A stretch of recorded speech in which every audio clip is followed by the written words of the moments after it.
भगवान के मंदिर में जाने का अधिकार, भगवान की भक्ति का करने का अधिकार उसी व्यक्ति को होता है जिसका शरीर पवित्र होता है। और शरीर को पवित्र बनाने का अधिकार किसी गुरु को नहीं है। शरीर को पवित्र बनाने का अधिकार किसी माला के भजन को नहीं है। शरीर को पवित्र बनाने का अधिकार केवल मां को है। जब मां के गर्भ में बालक होता है उसी समय शरीर को पवित्र बनाया जाता है भोजन के द्वारा। इसलिए 3 प्रकार का भोजन है। अगर आपने अपने गर्भस्थ बालक को सात्विकी भोजन खिलाया 2 महीने के लिए, तो हमारे व्यास जी कहते हैं अगर किसी मां ने अपने गर्भस्थ बालक को सात्विकी भोजन कराया तो उस बालक के लिए गुरु की भी जरूरत नहीं है, उसका कल्याण बिना गुरु के हो जाएगा। इसीलिए तो मां को पहला गुरु कहते हैं। अगर पहले गुरु के द्वारा पवित्र भोजन आपके जीवन में डाल दिया तो सांसारिक गुरु की जरूरत नहीं है। उदाहरण के लिए ध्रुव जी बिना गुरु के भगवान से मिले। क्यों? क्योंकि मां ने कृपा की थी। इसलिए यदि सात्विकी भोजन अपने बालक को कराती है मैया तो बिना गुरु के उसका कल्याण होगा। अगर सात्विकी भोजन भी नहीं करा पाती है, अगर राजसी भोजन भी मैया ने कहीं गर्भस्थ बालक को करा दिया तो कर्म के द्वारा उस जीव का कल्याण हो जाएगा। लेकिन बचना है प्यारे तो तीसरे प्रकार के भोजन से बचो, ये भगवान स्वयं कह रहे हैं।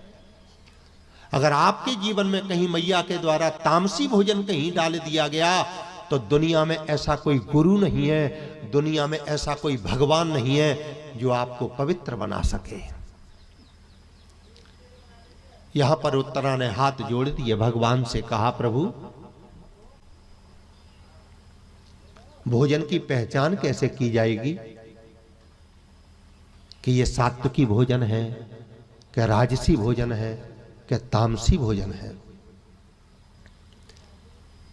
अगर एक थाली परोस करके जिसमें एक कटोरी में रबड़ी है, एक कटोरी में खीर है, 4 पूड़ी हैं शुद्ध घी की और सब्जी है, अगर उस थाली को परोस करके हम सामने रख दें तो कोई भैया या कोई मैया बता सकती है कि यह भोजन कैसा है, सात्विकी है, राजसी है या तामसी है?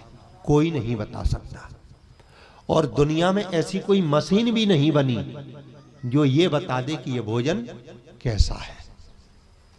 महाभारत में कथा आती है, गंगापुत्र भीष्म ने व्यास जी से पूछा कि अगर दुनिया में कोई ऐसी मशीन नहीं है जो बता पाए तो फिर पहचान कैसे की जाए कि यह भोजन कैसा है? तब व्यास जी ने महाभारत में बताया है। महाभारत में भोजन की पहचान बताई है, तो भोजन की पहचान से हमें समझना चाहिए कि यह भोजन कैसा है। सबसे पहले सात्विकी भोजन, सात्विकी भोजन की पहचान बताई है व्यास जी ने कि भोजन करने वाले को तो आनंद आ रहा है, लेकिन भोजन कराने वाले को 10 गुना आनंद आ रहा है, तो समझ लेना चाहिए ये सात्विकी भोजन है। ये सात्विकी भोजन की पहचान है। भोजन करने वाले को तो आनंद आ रहा है, लेकिन भोजन कराने वाले को 10 गुना आनंद आ रहा है, तो समझ लो ये सात्विकी भोजन है। एक दूसरा भोजन है राजसी। अगर ये भोजन भी आपके जीवन में आ गया तो कर्म के द्वारा आपका कल्याण हो जाएगा। राजसी भोजन की पहचान क्या है? राजसी भोजन की पहचान है भोजन करने वाले को जितना आनंद आ रहा है उतना ही आनंद भोजन कराने वाले को आ रहा है। ये बराबर का व्यवहार है, और बराबर के व्यवहार का भोजन यदि जीवन में मिल जाए तो कर्म से जीव का कल्याण हो जाता है। और ये बराबर का भोजन अधिकतर क्वार के महीने में मिलता है, जब करागत आते हैं तब। आपने देखा होगा, हमने भी देखा है, जब हमारे पिताजी का श्राद्ध आया तो हमने तुम्हारी चूलम चूल कर दी, और जब तुम्हारे पिताजी का श्राद्ध आया तो तुमने हमारी चूलम चूल कर दी। ये बराबर का व्यवहार है। अगर ऐसा भोजन भी जीवन में जीव को मिलता रहे तो कर्म के द्वारा उस जीव का कल्याण हो जाता है। लेकिन बचना है प्यारे तो तीसरे भोजन से बचो। अगर ये तामसी भोजन कहीं आपके जीवन में आ गया तो दुनिया में ऐसा कोई गुरु नहीं है, दुनिया में ऐसा कोई भगवान नहीं है जो आपको पवित्र बना सके। और इसे कहते हैं तामसी भोजन। इसका गुण क्या है, इसका गुण भी सुन लो। व्यास जी ने लिखा महाभारत में कि भोजन करने वाले को तो खीर मीठी लग रही है, भोजन करने वाले को तो हलवा मीठा लग रहा है, लेकिन भोजन कराने वाले की छाती पे हाथ रख करके देखो क्या बीत रही है। भोजन कराते समय भोजन कराने वाला दुखी होता है। तो ये तामसी भोजन है। और एक बात और सुन लो, तामसी भोजन में दो दुर्गुण हैं। अगर आपके जीवन में कहीं तामसी भोजन है तो आपके अंदर दो दुर्गुण पैदा हो जाएंगे। तामसी भोजन का दुर्गुण है कि सब कुछ जानने के बाद भी कुछ जान नहीं पाते और परमात्मा को देखने के बाद भी परमात्मा को मान नहीं पाते। ये तामसी भोजन के दो दुर्गुण हैं। रामचरितमानस में कथा आती है, तुमने भी पढ़ी होगी, सुनी होगी। रावण सीता का हरण करके ले आया, रावण सीता का हरण करके ले आया। मंदोदरी को पता पड़ गया। मंदोदरी ने देखा, उसने चारों तरफ पता लगाया ये सीता कौन है,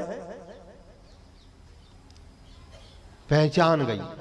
उसने रावण को जाके झकझोर दिया, सीता को वापस करो, तुम्हें पता नहीं है जिस राम की नारी का तुम हरण करके लाए हो वो छत्री है, और मैंने सुना है उनकी भुजाओं में बहुत बल है।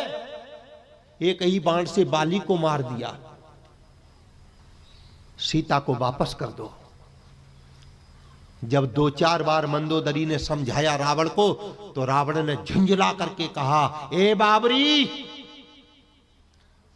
जितना तू नहीं जानती राम और सीता को उतना मैं जानता हूं। मंदोदरी ने कहा, तुम क्या जानते हो? रावण ने कहा, तू तो केवल इतना जानती है कि राम क्षत्रिय है, इनकी भुजाओं में बहुत बल है, लेकिन मैं इससे भी आगे जानता हूं।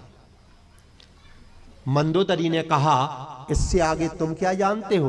तब रावण ने मंदोदरी से कहा है, रावण मंदोदरी से कह रहा है, ये केवल क्षत्रिय के बालक नहीं है। तो बोले, जाना मेरा राघवम विष्णु।